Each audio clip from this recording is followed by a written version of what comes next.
കോട്ടയത്ത് അത്യാധുനിക cricket stadium ഒരുങ്ങുന്നു. CMS കോളേജിന്റെ ഗ്രൗണ്ട് കേരള ക്രിക്കറ്റ് അസോസിയേഷൻ ഏറ്റെടുത്ത് നവീകരിക്കും. ഇതിന്റെ ഭാഗമായി KCAയും CMS കോളേജും ധാരണാപത്രത്തിൽ ഒപ്പുവെച്ചു.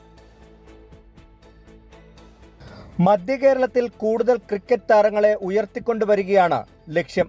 14 കോടിയോളം രൂപ ചെലവഴിച്ചാണ് CMS കോളേജിന്റെ ഗ്രൗണ്ട് അത്യാധുനിക രീതിയിൽ നവീകരിക്കാനുള്ള കേരള ക്രിക്കറ്റ് അസോസിയേഷന്റെ തീരുമാനം. ഗ്രൗണ്ട് നവീകരണം കൂടാതെ pavilion, indoor outdoor practice pitch, football ground തുടങ്ങിയവയെല്ലാം ആദ്യഘട്ടത്തിൽ പൂർത്തിയാക്കും.